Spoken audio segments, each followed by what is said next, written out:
அறிவை தேடி ஓடுங்கள். நாளைய வரலாறு உங்கள் நிழலை தேடி ஓடி வரும் என்று போதித்த அறிவாசான் நாம் இழந்துவிட்ட உரிமைகளை பிச்சை கேட்டு பெற முடியாது, போராடித்தான் பெற்றாக வேண்டும். கோயில்களில் எப்போதும் ஆடுகளைத்தான் பலியிடுகிறார்களே ஒழிய சிங்கங்களை அல்ல என்று தன்னுடைய புரட்சி மொழிகளால் தாழ்ந்து வீழ்ந்து கிடக்கிற மானுட சமூகத்தை தட்டி எழுப்பிய புரட்சியாளர்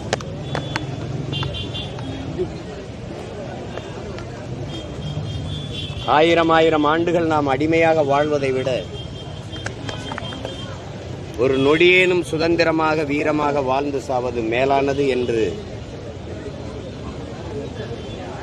உரிமை இழந்து அடிமைப்பட்டு கிடக்கிற சமூகங்களுக்கெல்லாம் உணர்வு சூடேற்றி உசிப்பிய புரட்சியாளர்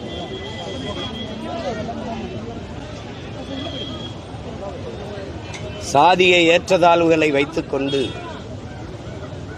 சமூக மேம்பாடு சமூக முன்னேற்றம் என்று பேசுவதெல்லாம் சாக்கடை குழியின் மேலே போடுகிற சந்தன பந்தலுக்கு சமமானது, மலக்குழியின் மேலே போடுகிற மல்லிகை பந்தலுக்கு சமமானது என்று இந்த சாதிய இழிவை துடைத்தெறிய நாம் போராடாமல் இருப்பதை விட செத்து ஒழிவதே மேலானது என்று கற்பித்து சாதிய இழிவை தீண்டாமை கொடுமையை ஒழித்து சமநிலை சமூகம் உருவாக்க பாடுபட்ட சமத்துவ நாயகன், இந்திய ஒன்றியத்தினுடைய அரசியல் சாசனத்தை வகுத்து கொடுத்த சட்ட மேதை அண்ணல் அம்பேத்கர், புரட்சியாளர் அண்ணல் அம்பேத்கர், மக்களுக்காக போராடுகிறவன் தலைவன்,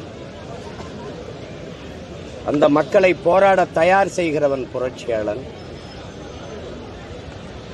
அப்படி ஒரே நேரத்தில் மக்களுக்காக போராடுகிற தலைவனாகவும் போராட தயார் செய்கிற புரட்சியாளனாகவும் வாழ்ந்த மாபெரும் மேதை. என்னை கடவுளாக்கி வழிபடாதே, என்னை கருவியாக்கி போராடு என்று போதித்தவர். இந்த புரட்சியாளனுடைய பிறந்த நாளில் ஆழ்ந்து வீழ்ந்து கிடக்கிற தமிழ் தேசிய இன பிள்ளைகள்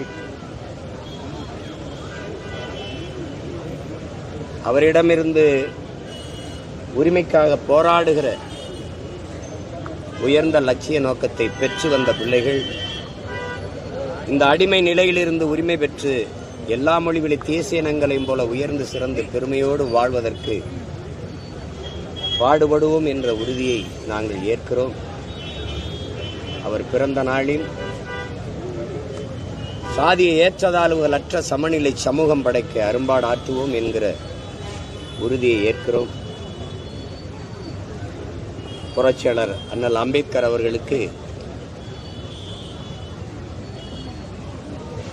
எங்களுடைய பிறந்த நாள் வாழ்த்துக்கள், எங்களுடைய புரட்சி வணக்கத்தையும் புகழ் வணக்கத்தையும் செலுத்துவதில் பெருமை அடையும். அதுக்கப்புறம் ஒற்றுமை இந்த விஷயங்கள்லாம் அம்பேத்கர் நம்ம பெருசாக இது பண்ணுறோம். இப்போ பார்த்தீங்கன்னா ஒரு உச்சநீதிமன்றம் நீதிமன்றம் சார்ந்த விஷயத்துல கூட பெரும்பான்மையாக ஒடுக்கப்பட்ட மக்கள் சிறுபான்மை மக்கள் குறைவாக இருக்குது. முன்னாள் ஓய்வு பெற்ற நீதிபதியெல்லாம் கூட நிறைய இந்த மாதிரி அந்த மக்கள்லாம் வரணும், இவங்கெல்லாம் ஒதுக்கப்படுறாங்கன்னு சொல்றாங்க. ஒரு நீதி வழங்க வேண்டிய இடத்துல இந்த மக்கள்லாம் வர வேண்டியது எவ்வளவு முக்கியத்துவம் நீங்க நினைக்கிறீங்க? அது எல்லாத்துக்குமே அண்ணல் அம்பேத்கர் அவர்கள் வழிகாட்டி இருக்கிறார்கள். அவர்கள் தாழ்த்தப்பட்ட ஒடுக்கப்பட்ட பிற்படுத்தப்பட்ட மக்களின் ஒன்றிணைப்பு நடந்தாலே இந்த நாட்டில் ஆட்சி அதிகாரம் அவர்கள்ட்ட தான் இருக்குங்கிறாரு. நம்ம ஒடுக்கப்பட்ட மக்களுக்குள்ள 1 கோடி பிளவு இருக்குது, அப்புறம் தாழ்த்தப்பட்ட மக்களுக்குள்ள பல பிரிவுகள் இருக்குது. சொந்த ரத்தங்களுக்குள் யுத்தம், இதைத்தான் நமது முன்னவர்கள் தன்னின பகைங்கிறாங்க. அதனால தான் இது ஓர்மை இல்லாதனால. சரி, ஒன்று எடுத்துக்கிறோங்க, நாங்கள் தாழ்த்தப்பட்டவர்கள், எங்களுக்குள்ள எத்தனை அரசியல் அமைப்பு, ஒடுக்கப்பட்டவர்கள் எங்களுக்குள்ள எத்தனை அரசியல் அமைப்பு, சரி இஸ்லாமிய மக்கள் எங்களுக்குள்ள எத்தனை அரசியல் அமைப்பு. ஒவ்வொரு நோக்கம் கொண்டு ஓர்மையாக ஒரு இடத்துல கூட முடியலைன்னா அந்த மக்களுக்கு அரசியலும் இல்லை, அதிகாரமும் இல்லை. இது அடிப்படை. அவரால் கற்பிக்க முடிஞ்சது, அவர் வாழ்நாளில் போராட முடிஞ்சது. அதை பின்தொடர்ந்து வென்று முடிச்சிருக்க வேண்டியது நம்ம பொறுப்பு. அதை விட்டுட்டோம். இப்போ அதை உணர்ந்ததுனால தான் நாங்கள் யார் கூட சேராமல் தனித்து நின்று போராடி முன்னேறி போகிறது காரணம் வேற. தொடர்ந்து அரசியல் களம் சூடு பிடிச்சிட்டு வந்து தேர்தல் நெருங்கக்கூடிய அதிமுக பாஜக கூட்டணி நாம் தமிழர்களுடைய நிலைப்பாடை நீங்கள் தொடர்ந்து சொல்லிட்டே இருக்கீங்க. ஆனாலும் நாம் தமிழர் வந்து பாஜக கூட்டணிக்கு போகும் அப்படிங்கிற மாதிரி ஒரு பேச்சு சொல்லிட்டே இருக்காங்க. அது நீங்கள் ஏன் பிடிச்சி தள்ளுறீங்க? எனக்கு யாரும் வழிகாட்டவோ அறிவுறுத்தவோ எனக்கு அவசியம் இல்லை. எனக்கு சொந்தமாக மூளை இருக்குது, சிந்திக்கிற ஆற்றல் இருக்குது. நான் என்ன நினைக்கிறேனோ அதான் சொல்லுவேன். திரும்ப அந்த கேள்வியை நீங்கள் எழுப்புறத நான் வெறுக்கிறேன், இல்லை அறிவு இருக்கிறேன். எத்தனை ஆயிரம் முறை இதே கேள்வியை என்னை பார்த்து எழுப்புவீங்க. அது நல்லா இல்லை, அதை விட்டுருங்க. நான் சொல்லுவேன், என்ன செய்கிறேன்னு கேளுங்க, நான் சொல்லுவேன். நான் தனித்து தான் போட்டிடுவேன். அதை திரும்ப சொல்லிக்கிட்டு இருக்கிறது அது ஒரு அளவுக்கு தானே அதையே சொல்ல முடியும். விட்டு வேற கேள்வி கேளுங்க. நம்ம ஏற்றத்தாழ்வு பார்க்காட்டாலும் பல தலைவர்களுக்கு குடிப்பெருமை குலப்பெருமை சார்ந்த விஷயங்கள் வந்து இன்டைரக்டா சாதியை புகுத்துற மாதிரி இருக்கிற விஷயங்கள்லாம் எந்த அளவுக்கு தவிர்க்கப்படணும்னு நினைக்கிறீங்க? அதுதான் அது ஒரு மனநோய். அது ஒவ்வொரு மனிதனுடைய சிந்தனையில் படிந்திருக்கிற அழுக்கு. அது அவர்களே தான் அதை கழுவணும். அடுத்தவன் போய் இது பண்ணும்போது அது பிரச்சனை ஆகுது. ஒரு மனிதன் சக மனிதனை தாழ்த்தி வீழ்த்தி சுகம் காணுகிறதுக்கு பேர் அது மனநோயின்னு தான் அதுக்கு பேர். அது கொஞ்சம் கொஞ்சமாக மாறும். இப்போ எங்களை பொறுத்தவரை நாங்கள் அதுக்கு தீர்க்கிறதுக்கு ஒரு அருமருந்தாக என்னென்னா அந்த வகுப்பு வாரி பெருநீத்துவத்தை கடைசி கருவியாக கருதுகிறோம். எல்லாருக்கும் உண்டானது எல்லாருக்கும் கிடைச்சிருச்சுன்னா இந்த ஏற்றத்தாழ்வுகள் தானாக செத்து ஒழியும்னு நினைக்கிறேன். எனக்கான கல்வி, எனக்கான வேலை வாய்ப்பு, அதற்கான ஊதியம் அது கிடைக்கும்போது ஒரு சரியாக வந்துடும் நினைக்கிறேன். பொருளாதாரத்தில் மேம்படும் போது அந்த சாதிய ஏற்றத்தாழ்வுகள் சிறுக செத்து ஒழிவதை நம்ம பார்க்குறோம், உங்களுக்கே தெரியும். அதனால் அப்படி தான் இது கொஞ்சம் கொஞ்சமாக ஒழிக்க முடியும். அது பலாயிரம் ஆண்டுகளாக இருக்கிற புறையோடி போன ஒரு பெரிய கொடிய புற்றுநோயினால் அது ஒரே நாள்லேயோ ஒரே ஆண்டுலேயோ அரை நூற்றாண்டுகளையும் இந்த நோயை குணப்படுத்த முடியல. ஒரு அம்பேத்கர் பத்தலை, ஒவ்வொருத்தரும் அம்பேத்கராக மாறணும். உங்களுக்கு விளங்குதுன்னு நினைக்கிறேன். அது வந்தால் தான் இது மாறும். மாற்றம் என்பது எனக்குள்ளேருந்து வரணும், வரணும். அதுதான் அண்ணல் காந்தின்னு சொல்கிறார். நான் எப்படிப்பட்ட மாறுதலை நிகழ்த்த நினைக்கிறேனோ அந்த மாறுதல் என்னிலிருந்து தொடங்கணும்னு சொல்கிறார். அப்படி தொடங்கிட்டா மாறிடும். தொடர்ந்து கட்சி எப்படி பார்க்குது இந்த கோஷம் உங்களால எடுத்துப்படணும்னு நிறைய மக்கள் நினைக்கிறாங்களா? அந்த விஷயத்தை நீங்க எப்படி பார்க்குறீங்க? அது செய்கிறோம். அதையே தமிழ் படுத்தி முழக்கமிடணும் நாங்கள் விரும்புவோம். உங்களுக்கு புரியுதுன்னு நினைக்கிறேன். அது தலித்துங்கிறது எந்த மொழி சொல்லணும் உங்களால் சொல்ல முடியுமா? எங்களுக்கு பெருமைக்குரிய ஒரு அடையாளம் இருக்குது. நாங்கள் தமிழர், அதில் ஆதி தமிழருங்கிற ஒரு திமிரும் பெருமிதமும் எங்களுக்கு இருக்குது. அப்போ அந்த அடையாளத்தில் இருக்கிறத நாங்கள் விரும்புவோம். சும்மா யாதவ், தலித்து, யாதவ்னா எந்த யாதவ்? பீகார் யாதவா இல்லை உத்தரப்பிரதேச யாதவா? பல பிரச்சனைகள் இருக்குது. அதனால நான் கோன் என்று சொல்லிக்கிறதா நான் பெருமைப்படுவேன். நான் ஆதி தமிழன் என்று சொல்லிக்கிறதான் பெருமைப்படுவேன்.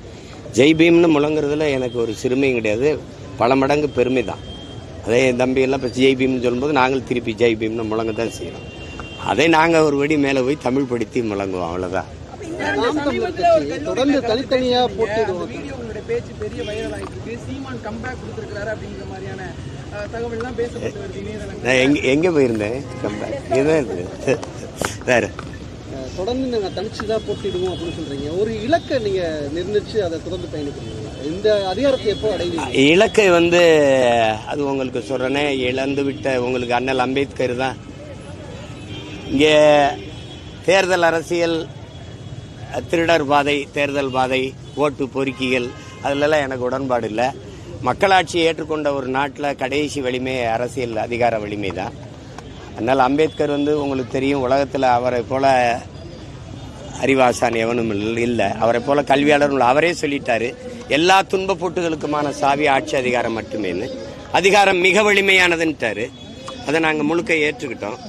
ஆனால் இன்னைக்கு இருக்கிற திராவிட அதிகாரம் மிக கொடுமையானதா இருக்கு. அதை மாற்றணும்னு போராடுறோம், அவ்வளவுதான். யாருக்கும் ஒரு சாதகமா அமைக்கிறதா நம்ம தனிச்சு அதெல்லாம் அமையாது. நீங்க ஓட்டை பிரிக்கிறாருன்னா நீங்க என்ன ஏன் கூரை வீடு இல்லையா? உங்க வீடு கூரையை பிரிக்கணும்னு சொல்ல மாட்டீங்களா? இதெல்லாம் பைத்தியக்காரன். அவர் ஓட்டை இவர் பிரிப்பார், இவர் ஓட்டை அவர் பிரிப்பாரு. நீ அவ்வளவு பலகீனமா இருக்கியா? உன் ஓட்டை நான் பிரிக்கிறேன்னா நீங்க பலகீனமா இருக்கீங்களா? அவ்வளவு வலுவிழந்து இருக்கீங்களா?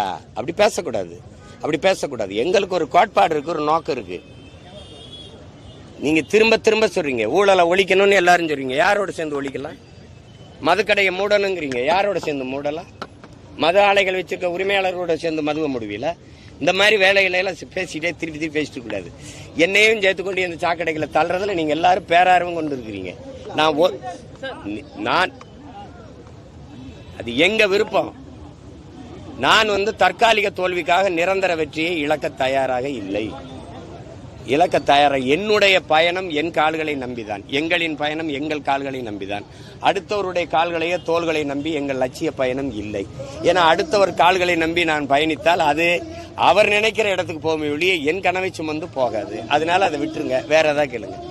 தமிழ்நாட்டுக்கு வந்திருந்த அமித்ஷா தமிழ்நாட்டில் 39,000 கோடி நடந்திருக்குன்னு சொல்லியிருந்தாரு. எதிர்த்து முதலமைச்சர் தமிழ்நாட்டுக்கு வந்து எங்க மாநிலத்திலேயே 39,000 கோடி நடந்திருக்குன்னு சொல்லியிருக்காங்க. கண்டனம்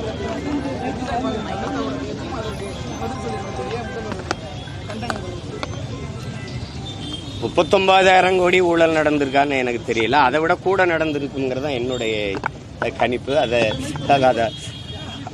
அது ஒரு ஊழலே நடக்கலைங்கிறீங்களா இல்லை நடந்திருக்குங்கிறீங்களா? அப்படியா அப்படியா? சரி ஐயா, துரைமுருகன் சொல்ற மாதிரி தான் சொல்லணும். சபாஸ் அப்படிதான் சொல்லணும், வேற ஏதாவது சொல்லுங்க.